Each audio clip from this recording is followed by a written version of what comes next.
Saudações, corajosos amantes do desconhecido. Hoje trago para vocês uma história que certamente vai te deixar acordado essa noite, pois é real e aconteceu comigo. Preparem-se para mergulhar no mistério de uma sessão de Ouija aterrorizante, onde o passado estende suas garras ao presente, numa narrativa que fará você pensar duas vezes antes de invocar aqueles que se foram, pois os mortos têm histórias para contar, e algumas delas são mais vivas do que vocês podem imaginar. Hoje vou revelar segredos escondidos entre lápides antigas e espíritos que não encontram repouso. Uma história que aconteceu comigo em 2005 e desafia nossa compreensão sobre o mundo espiritual e as consequências de nossas ações. O ano é 2005, uma época em que eu vivia mergulhado em preto, adepto fervoroso da estética gótica. Meus amigos e eu compartilhávamos desse fascínio pelo lado obscuro da vida, pela morte e por tudo que era misterioso. O tabuleiro Ouija era quase um objeto de decoração em nossos encontros e usado regularmente para passarmos noites divertidas juntos. Achávamos que era apenas um jogo. Como estávamos enganados.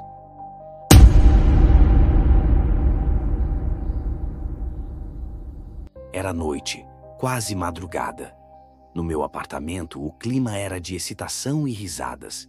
A adrenalina de desafiar o desconhecido mais uma vez nos dominava. Preparamos velas, desligamos as luzes e nos sentamos em roda.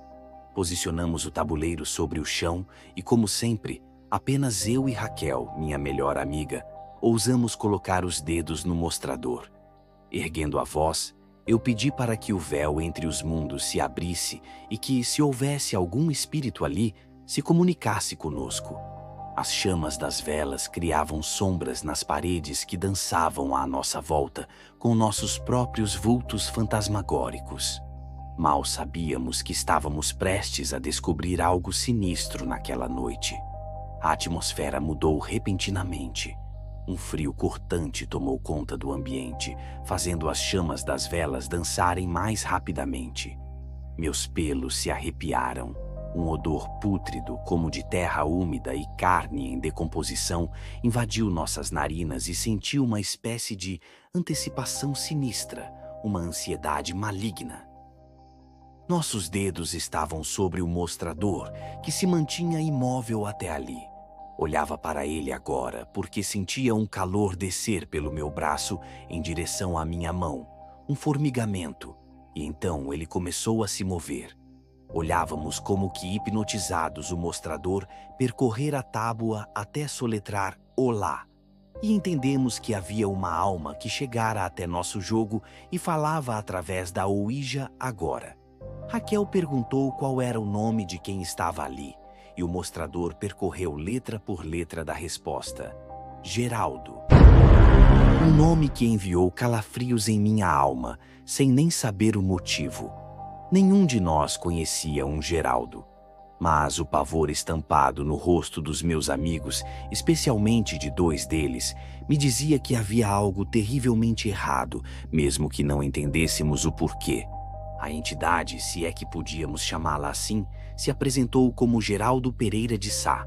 Falou de sua morte em 1889, de sua vida como maçom, e então proferiu a frase que gelou nossas espinhas.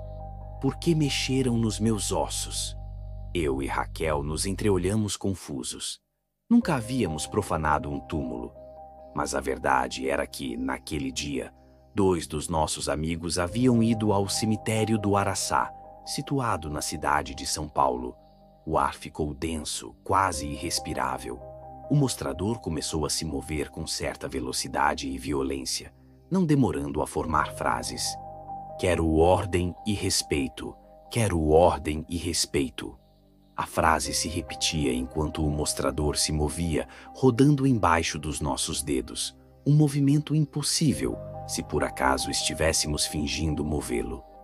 Todos nós seguramos nossa respiração petrificados. Um dos meninos gritou e pulou, alegando que algo o havia agarrado. Ele estava sentado de costas para a parede e nenhum de nós havia se movido na direção dele. Naquele exato momento, o mostrador soletrou o que parecia uma risada maligna.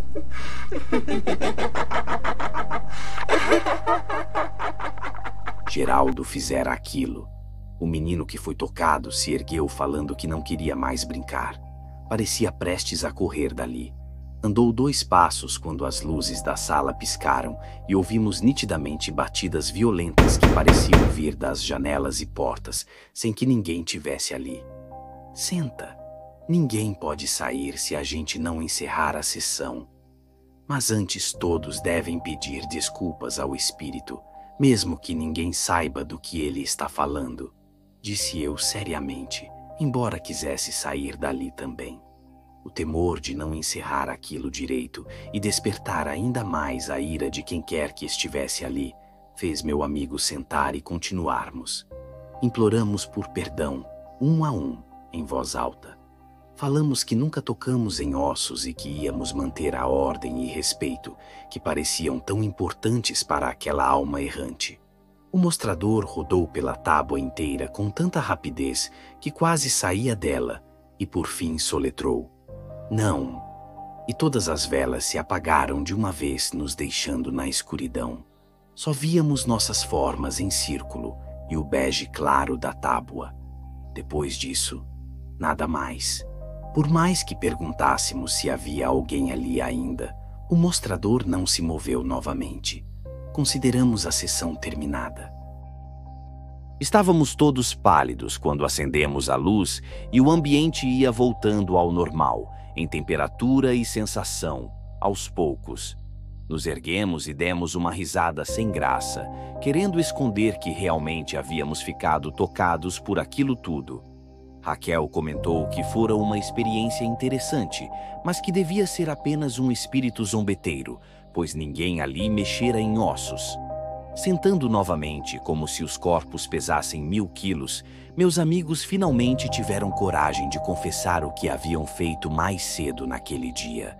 Com a vergonha estampada em seus rostos e lágrimas começando a escorrer, admitiram que, após o trabalho, haviam passado no Araçá, o antigo cemitério, e, como costumávamos fazer, tinham andado por lá até a parte onde estavam os túmulos mais antigos.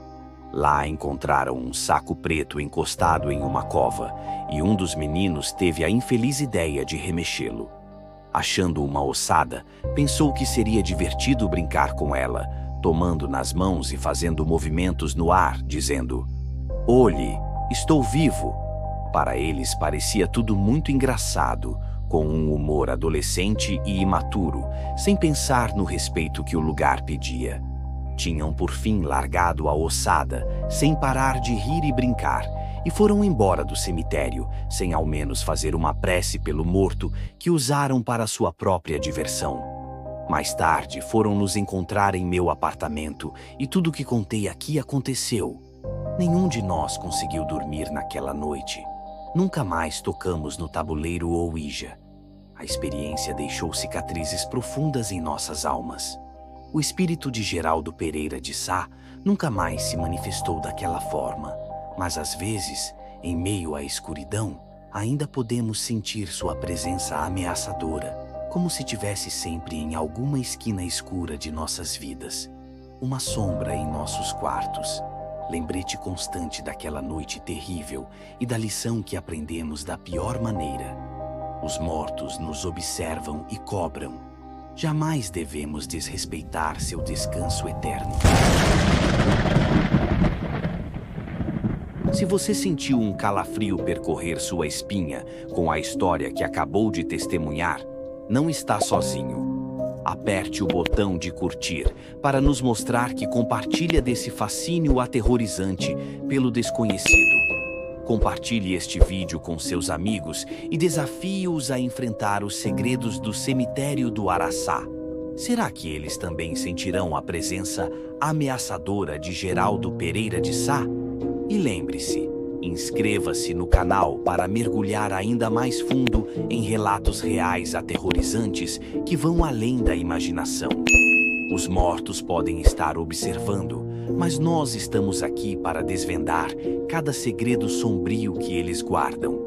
Não perca nenhum conteúdo, pois a próxima história pode ser ainda mais arrepiante.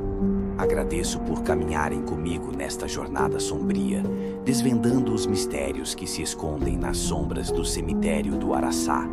Esta experiência nos lembra de que, mesmo nos cantos mais obscuros e esquecidos, histórias inquietantes aguardam para serem reveladas. Que este relato sirva como um lembrete sombrio de que os segredos do passado e as almas que partiram jamais devem ser perturbados.